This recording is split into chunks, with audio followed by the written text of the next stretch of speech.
So, are e-bikes good, bad, cheating, or just another tool in the arsenal? That's what I want to talk about this video.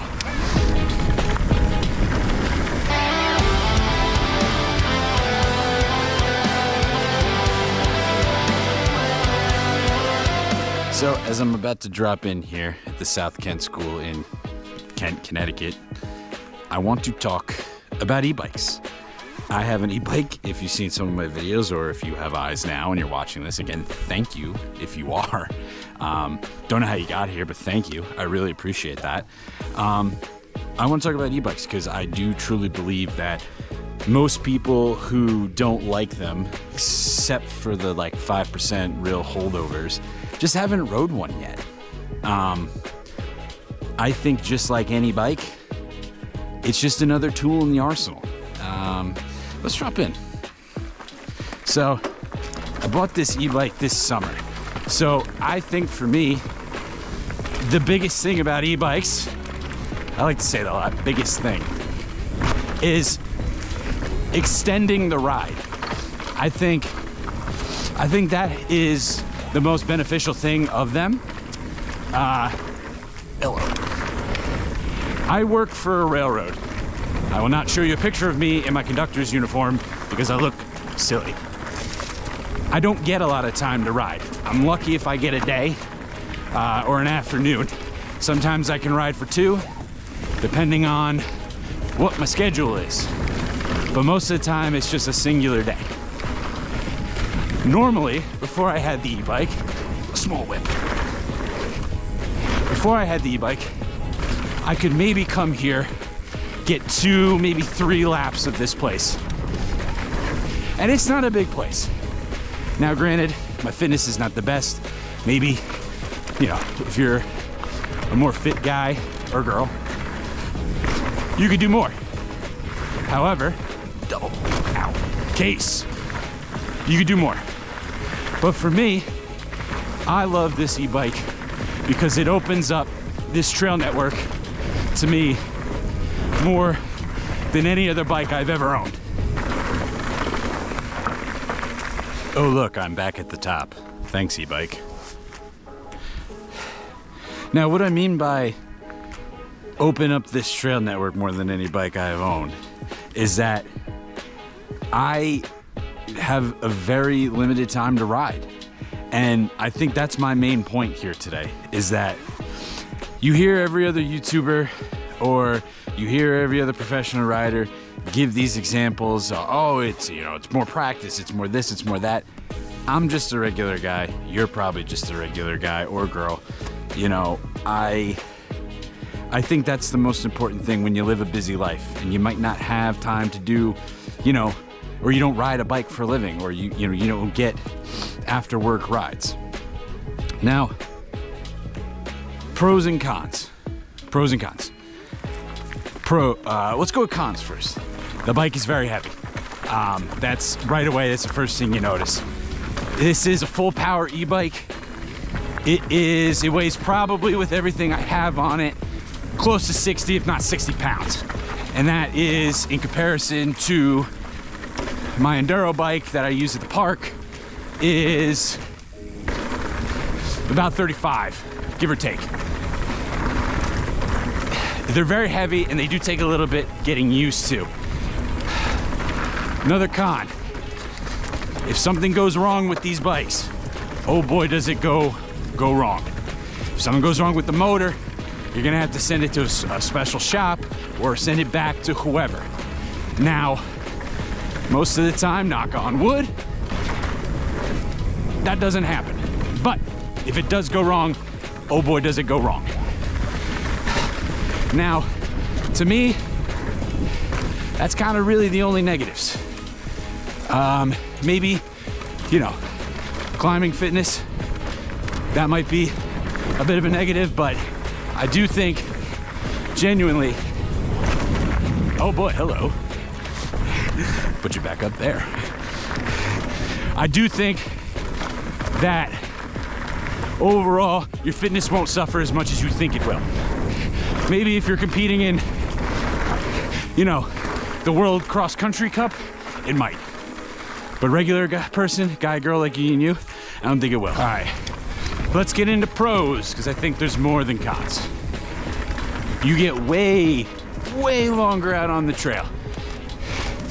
You know, my only complaint about this bike is the battery isn't the biggest. I wish it was closer to 600 watts instead of 500, but again, I went with the cheaper option because money and not having much of it. I get more out of the trail network that I want. I want to ride downhill. I want to ride jumps. I want to get better at jumps. I want to get better at descending.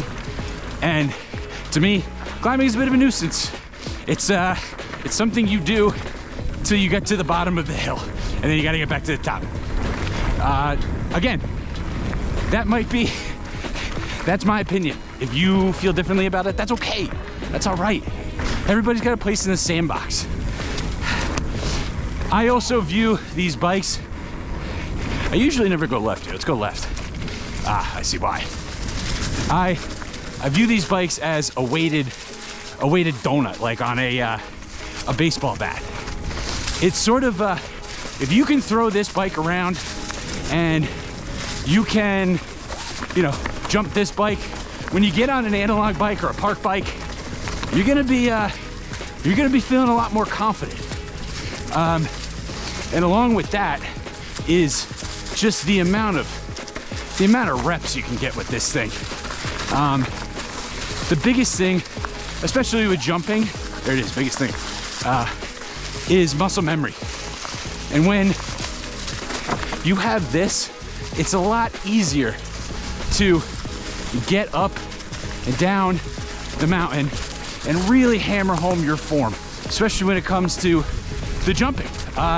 That is something I struggle with, and I find that this bike has really helped me with that. I'm still not the most confident, pedal strike, still not the most confident jumper in the world, but I feel a lot better about it than I did prior to this, for owning this bike. Now, what I mean by hammering home your form is, instead of wasting a lot of the time on the climb, you keep it nice little pinch point with all the leaves.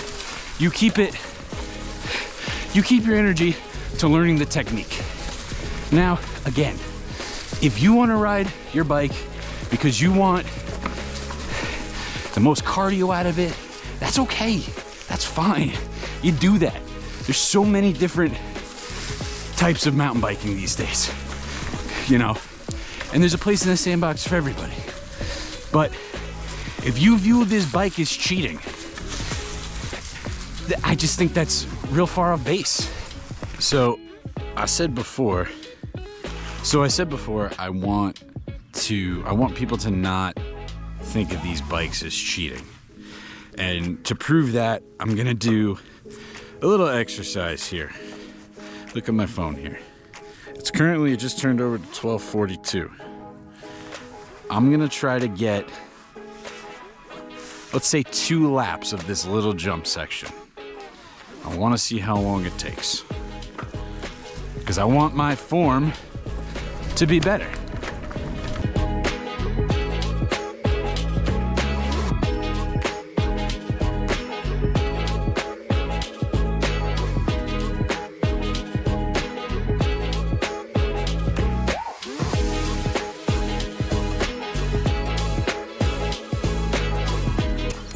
I think I said 2 laps. 2 minutes. Minute a lap. Now, I know that it's not the biggest section of trail, but if I had a regular bike, I'd still probably be pedaling up from the first one. So I want to expand on the thought that e-bikes are cheating. And I have this thought, and I think it may be just human nature, but is progress cheating? I wonder, because I wasn't around during this. I was young, I was a child, but did people think suspension on bikes were cheating when that happened? Did people think having 27 5s or 29ers on their bike, was that cheating? What about rear suspension? Was that cheating? Was that something? I'm sure there were people who felt that way. And if you were one of them or you know how that was, please let me know. I honestly don't. But I wonder, I just want to, I think in maybe a year or two, we will look back and think of e-bikes as, you know, just progress. Because I think that's what they are. I think they're just a different, you know, a different tool in the arsenal. And I hate to harp on it, but I really do feel that way.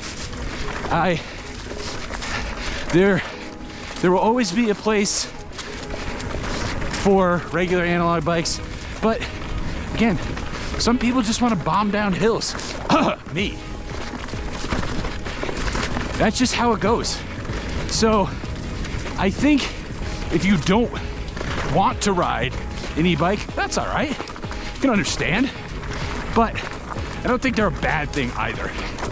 And I think sometimes the hate they get is unbelievably unnecessary.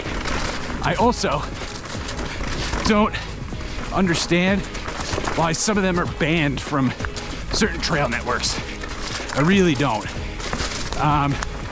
They really don't do that much damage, or any that I know of.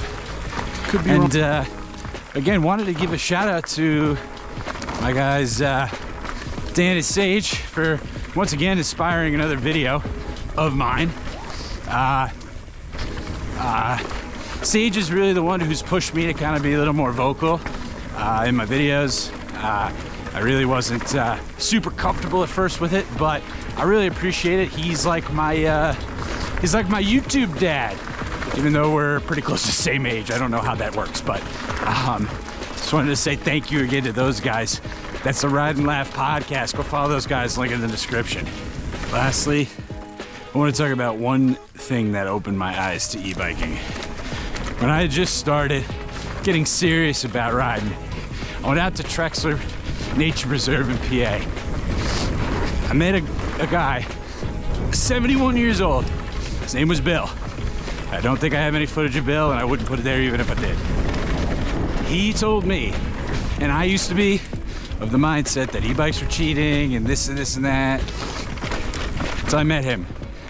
He's 71 years old, and he said the only reason he gets to ride every day and stay healthy is because of his e-bike. And I think if you could prolong your bike career and continue to stay healthy and ride even longer, why wouldn't you do it? Thanks for watching, guys. I'm gonna go hit some jumps.